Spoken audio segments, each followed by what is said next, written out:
मिलेच्छों में या पाश्चात्य संस्कृति में इंद्रियों के वेग को समन न करते हुए एक एक स्त्री 10-10 पति कर रही है, या एक एक पुरुष कितनी स्त्रियों से संबंध बनाए हुए है, तो उनको मनुष्य नहीं माना जाता, उनको पशु ही माना जाता है।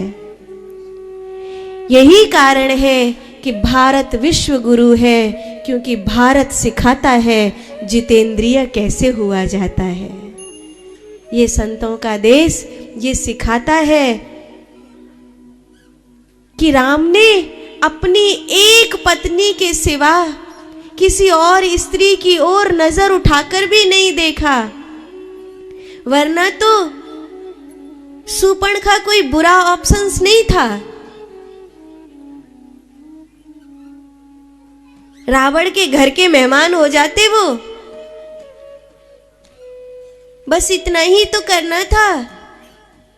शूर्पणखा को 2 मीठे बोल देने थे, तो जो अपनी चरण धूलि से अहिल्या को तार सकते हैं, वो शूर्पणखा की इंद्रियों की आग शांत नहीं कर सकते थे, लेकिन ऐसा नहीं किया और भगा दिया।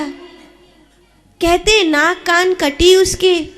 नाक कान कटने का अर्थ है नासिका स्वर्ग का प्रतीक है और कान श्रुति माने वेद के प्रतीक हैं। उसका ज्ञान और सम्मान दोनों छोड़कर गई थी वो वहां, और अपने इंद्रियों के वेग से पीड़ित होकर राम से दुश्मनी करने लग गई थी। आजकल का कोई पुरुष होता तो वो बड़ी तुरंत जल्दी राजी हो जाता।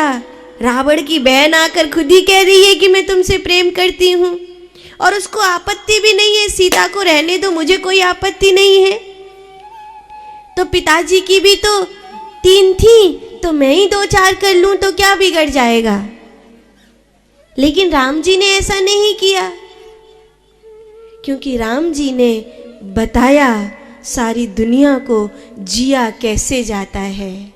और काश हम और आप पूरी दुनिया को राम की तरह बता सकें कि हिंदू सनातन धर्म ऐसे जीता है, तो मैं कहती हूँ आज ही ये देश विश्व गुरु के रूप में पूजा जाएगा। लेकिन कमी हमारी है कि हम भी अभी जितेंद्रिय नहीं हो पाते हैं। मैं तो एक सन्यासी हूं और मुझे लगभग हर एक मानने वाला स्त्री या पुरुष अपने मन की बात बता ही देता है। हालांकि मैं किसी से कह नहीं सकती, क्योंकि मैं गुरु के रूप में हूं, और एक बड़ी पुरानी कहावत है कि गुरु और भगवान से कुछ भी कहा जाए वो उन तक ही रहता है, किसी तीसरे तक नहीं पहुंचता।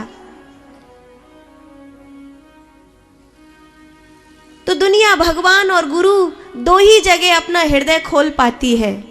तो मैं नहीं कह सकती कि किसने मुझसे क्या कहा, लेकिन मुझे तो पता ही चल गया ना कि संसार में क्या चल रहा है।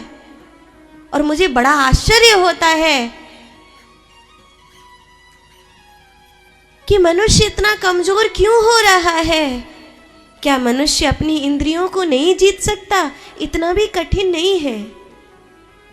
मैं भी तो बाल सन्यासी हूं, मुझे किसी पति और बच्चों की जरूरत नहीं है। मैं भी तुम्हारी तरह हाड़ मांस की बनी हूं, तो तुम्हारे लिए इतना कठिन क्यों है? क्यों नहीं तुम्हें संसार दिखाई देता कि मृत्यु आ रही है, और मृत्यु आ रही है उससे पहले क्यों नहीं इन खुली आंखों से राम को देख लेते हो? और मैं अपने जीवन का अनुभव बताऊं, मरने से पहले एक बार अगर परमात्मा को देखना नहीं सीखा तो ये जीवन व्यर्थ हो जाएगा। एक बार इन आंखों से परमात्मा को देखना जरूरी है, तर्क के साथ नहीं,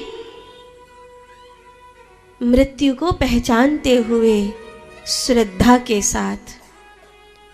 इसीलिए 5 ज्ञानेंद्रियां और 5 कर्मेंद्रियां, मन, बुद्धि, चित्त और अहंकार तथा तन्मात्राएं और ये सृष्टि में फैले हुए 5 तत्व, इन सब को पिंड और ब्रह्मांड में पहचानते हुए इस सत्य को देखो कि जो मुझ में है वही सारे संसार में बैठा है, और जो मुझ में है वही सारे संसार में बैठा है।